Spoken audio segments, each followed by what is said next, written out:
Is that the reconvening open session? Yes. Okay, sorry. Thank you. Nope. The Long-Term Care Administrative Board will now exit executive session and reconvene open session at 12:40 p.m. on March 7th, 2023. No final decisions were made. No votes were taken in executive session. The public phone line has been unmuted, and representatives of the media may once again report all board discussions and actions. Okay, Chair and members of the board, this is Bob Bothell with the Health Licensing Office. In case number 199108, I need a motion to close without action. And if someone can just say so moved. So moved. Who is that? Jennifer. And a second, please. Hankins, second. Thank you. I will now call roll. Maggie Hilty, yay. Carol Hankins, Yay. Samuel Weiss, Yay. Jennifer Broadbeck, Yay. Drasti Patel, Yay. and Jocelyn Cook. Yay. Thank you. In case number 199234, issue a $5,000 civil penalty for each violation with 10,000 stayed, and the civil penalty will be imposed if or when a respondent reapplies. Jennifer Broadbeck, so moved. Thank you. Hankins, second. Thank you. I will now call roll. Maggie Hilty, yay. Carol Hankins, Yay. Samuel Weiss, Yay. Jennifer Broadbeck, Yay. Drasti Patel, Yay. and Jocelyn Cook. Yay. In case number 22-10387, issue a civil penalty in the amount of $1,000. Jennifer Broadbeck, so moved. Hankins, second. Yep. Wonderful. I will now call roll. Maggie Hilty, yay. Carol Hankins, Yay. Samuel Weiss, Yay. Jennifer Broadbeck, Yay. Drasti Patel, Yay. and Jocelyn Cook. Yay. Okay, excellent. Thank you, everybody. Madam Chair, members of the board, the next section is other board business, and I have noted that there was a question about pass rates being presented to the board. It came from public interested parties' feedback. As was mentioned, we can provide it how accurate it is with the with COVID, and that's coming back out of COVID. And all of the numbers may be somewhat skewed, but we're more than happy to wrestle those numbers up for the board and present them at the next board meeting.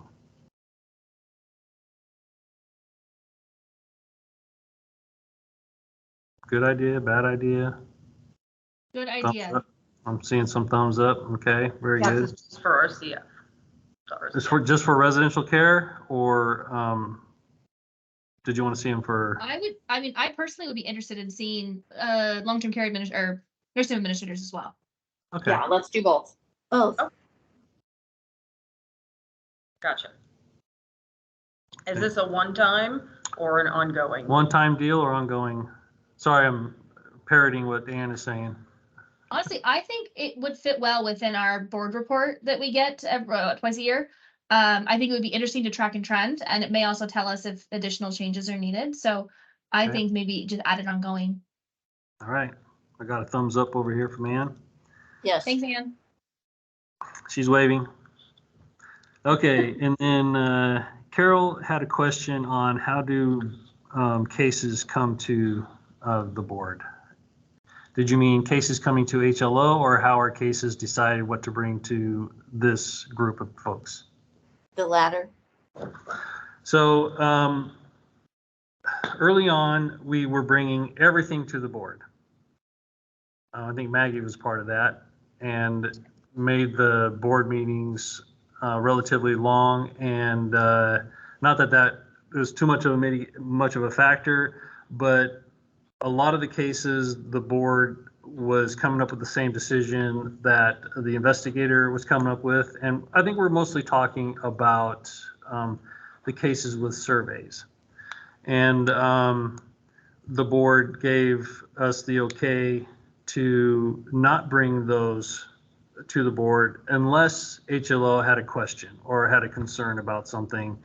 And at the time, we didn't have a subject matter expert, but now that we do, if there's a question, as you saw in these, Phone went off. well, it's because there's nobody there. Okay. As I was saying, with now with the SME and some of the cases being surveys, and if there's not a question, we're closing them as unfounded or unsubstantiated, excuse me, and moving on.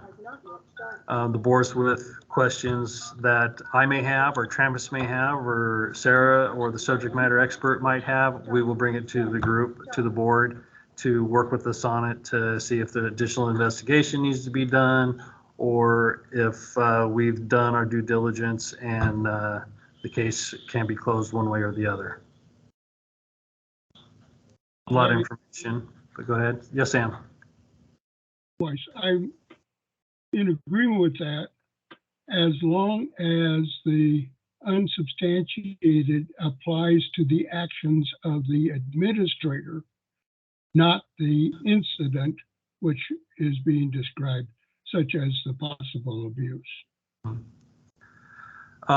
So with early on, with our lack of experience, we would caution ourselves and bring these to the board if it wasn't clear to us. But we do hear what you're saying, and I'm sure Trampus and Sarah are taking note, and will and everything that's happened today with times and dates and places, and making sure that the reports that you all receive are the reports that are completed and accurate.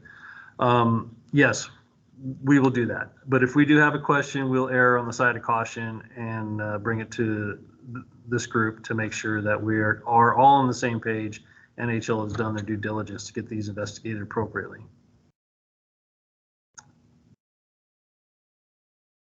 Carol, did that answer your question? It was Sam that brought it up. Yeah, so, yes, although it does sound like, we may become superfluous in the future if you're feeling like you don't have any questions about anything. No, there's always questions. This is for us, none of us are professionals in your profession. And so no, the board won't become superfluous. I think the dynamic, the questions will change for sure as we get educated and as we go along. But again, this is a very broad-based profession, and a lot of things can happen that we are just not sure about. And something may come up that our subject matter expert may have never encountered before. And again, we would err on the side of caution and bring it to the board. Sam? Yeah, this is Trampus. Can I just add one thing to that? Sure.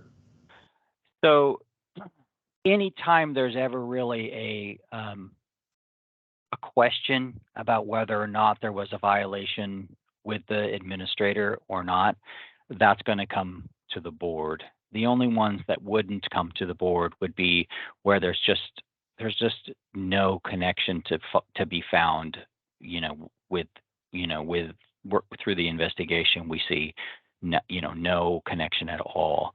If there's a question about that, that's going to come to the board, and that's always going to be a certain percentage of them, as you saw, the cases presented today. So there won't be ever a time where we won't be, there might be board meetings where we don't bring something, but there'll always be a need for the advice and counsel of the board on these cases.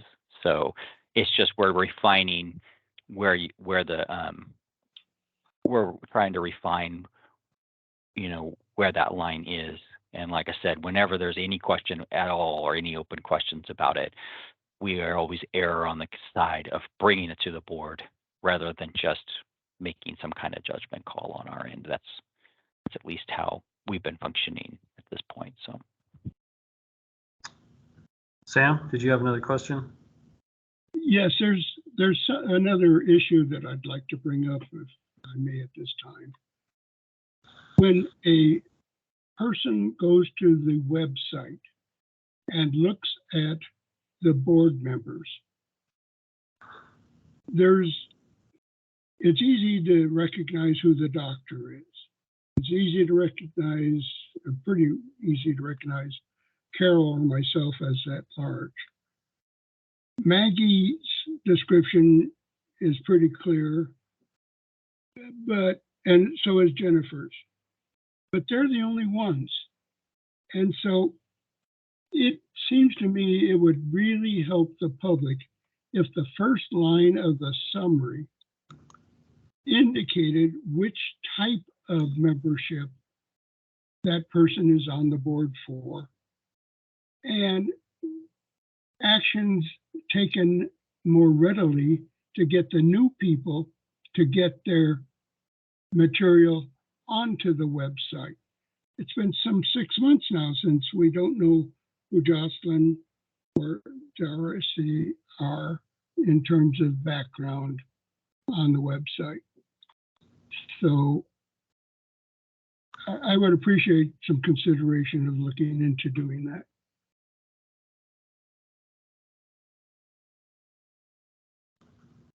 Thanks, Sam. I will get with, I think Callie's on the phone, so we'll discuss it with her. Sometimes it just takes time. And as if my memory serves me right, Drasty and Jocelyn just had their orientation this morning. So yeah, sometimes it does take a minute, but yes, I hear what you're saying. And we will work on it getting up a little faster.